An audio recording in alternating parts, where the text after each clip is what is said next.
Hello everyone, this is Sachin Rana from IIT Bombay here. जैसे पिछली video जो हमारे पास you can see the thumbnail here.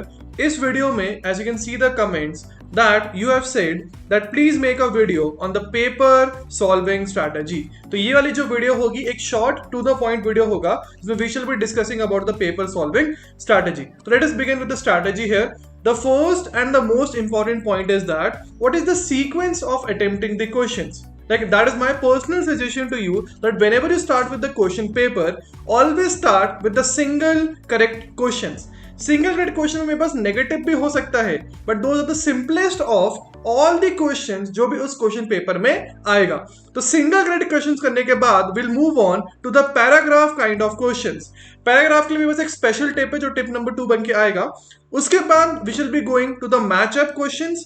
After that we shall be going to the multiple correct question जहां पे बस multiple correct answers आ सकते हैं. प्लीज अंडरस्टैंड दैट इन क्वेश्चंस को करने में थोड़ा टाइम लगता है, इसलिए we are trying to approach it at the end. Because सीधा सा लॉजिक है, जितना क्वेश्चंस आप जितना जल्दी सॉल्व कर पाओगे that is directly proportional to the confidence which you will have in the actual examination. So that actually matters during the day. जब आपका एग्जाम होगा, जब तक आपको मेंस देके क्लियर हो जाना चाहिए कि confidence actually matters. And after that we'll move on to the numerical based questions. So this is the sequence for following the question paper whenever you're trying to solve the examinations. ये मेरे teachers ने भी recommend किया था मुझे हमारे time पे, and I'm also recommending to you at this point of time. The second tip is related to the paragraph kind of questions. इसका एक बहुत इंपॉर्टेंट टिप मैं यहाँ पे डिस्कस करना चाहता हूँ. Because whenever you give the advanced examinations, there are multiple sets of the paper. Like for example, आपके दोस्त को 0 मिल सकता है, आपको 1, 2, 3 इस प्रकार से multiple sets of the same paper actually exist. तो वहां पे क्या हो जाता है, वहां पे we have a very simple process that is known as shuffling. तो shuffling of questions actually happen. तो जब शफलिंग ऑफ क्वेश्चंस होगा तो आपके दोस्त को फॉर एग्जांपल क्वेश्चन नंबर 1 मिल रहा है पैराग्राफ में, तो आपके केस में वो क्वेश्चन नंबर 3 भी बन के आ सकता है. तो people what they think is that 1, 2, 3 is in a sequential order for a paragraph, but जरूरी नहीं है. पैराग्राफ में सीक्वेंस ऐसा भी हो सकता था कि शायद क्वेश्चन नंबर 1 सॉल्व ना हो बट क्वेश्चन नंबर 3 आपसे सॉल्व हो जाए, because that question number 3 may have been a question number 1 in the different question paper. So what you can understand from here, even if you aren't able to solve the question number 1, but we'll try the question number 2, we will try the question number 3. ऐसे एक question करके मैं पूरा paragraph नहीं छोड़ना है, because generally जरूरी नहीं कि सिर्फ फर्स्ट क्वेश्चन आसान हो, कभी कभी थर्ड क्वेश्चन भी शफलिंग के कारण एक आसान क्वेश्चन बन जाता है. This is a very important tip. The third point which I want to discuss here is that आपने कोई टॉपिक नहीं पढ़ा, that is not studied topic. Let me say that topic is as an example rotation. तो आपने कभी rotation नहीं पढ़ा है.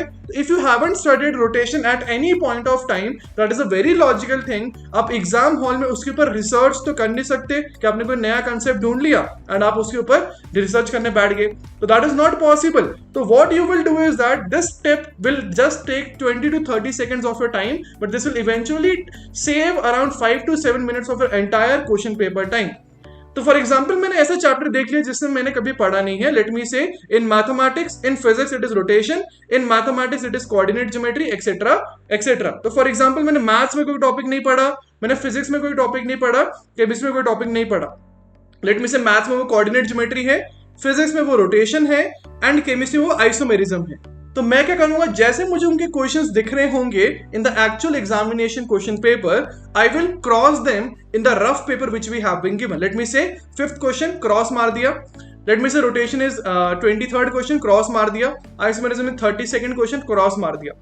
तो इन the rough paper you will include this that इन क्वेश्चंस के ऊपर मुझे वापस जाना ही नहीं है, because that will save your time and more importantly negative marking भी खत्म कर देगा. because negative marking कब होती है, जब आपको कोई कंसेप्ट नहीं आता है and you're still trying to solve it in the actual examination, but हमने क्या करते हैं, उसको बिल्कुल जड़ से मिटा दी from the roots itself and we aren't even going to try the questions which we do not know. तो इनको मैंने eventually हटा दिया, इनके ऊपर हम वापस नहीं भी जाएंगे तो भी हमारा पेपर अच्छी तरह से हो जाएगा. ठीक है, that is the basic thing which you need to understand to reduce the negative marking also, to reduce the confidence, what we say, distractions etc during the examination hall. Question number 4 में क्या discuss करना चाहता हूं, sorry point number 4, that is treat the paper as the question paper, as a question paper, as a whole subject. तो जब आपके पास कोई भी क्वेश्चन पेपर होगा उसे हम पूरे के पूरे सब्जेक्ट की तरह मानेंगे. It is not PCM, but instead it will be a single subject. अब इसको करने से क्या होता है, please understand this very important thing. इसको करने से अपन सबसे पहले will remove all the easy questions. The examination paper can be distinguished into 3 parts: easy, moderate and tough.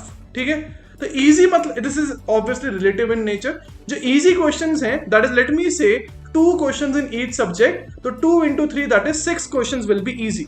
उससे ज्यादा ही मिलेंगे तुम्हें, but I am saying just saying minimum level पे 6 questions will be easy, are easy questions. तो हमने क्या किया, हमने उन 6 क्वेश्चंस को फिजिक्स से, मतलब फिजिक्स से 2, केमिस्ट्री से 2, मैथमेटिक्स से 2 पहले निपटा लिए एग्जामिनेशन हॉल में जाते ही.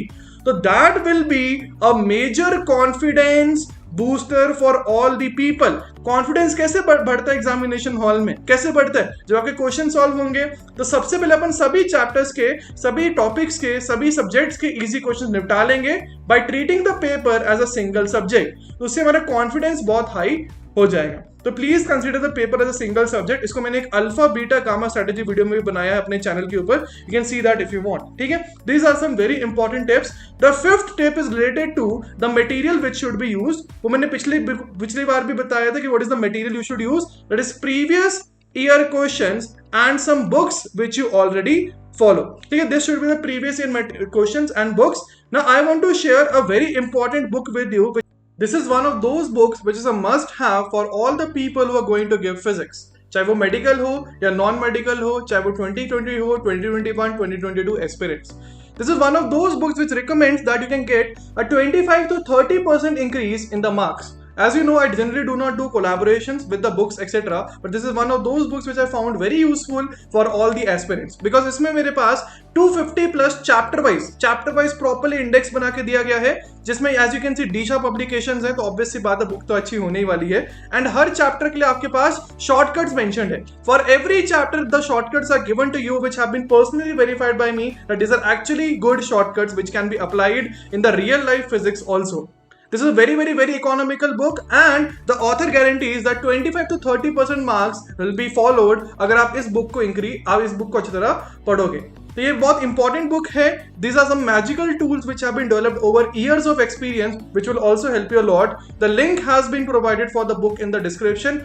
Make sure to get it as soon as possible because इसमें कुछ डिस्काउंट भी चल रहा है इस टाइम के ऊपर. It is for 2020, 2021 and 2022 aspirants. Everyone can basically get this book. Now moving on to the last part of the video, I am planning to start an organic chemistry advanced level series on my channel which includes 10 to 15 videos for JEE Advanced 2020 aspirants. If you want those videos, please make sure to give it a like because I am not planning to launch it on Unacademy Plus, but I will launch it on YouTube for all the people so that you people can also get benefited. That is a lot of sacrifice which I am doing from my end also.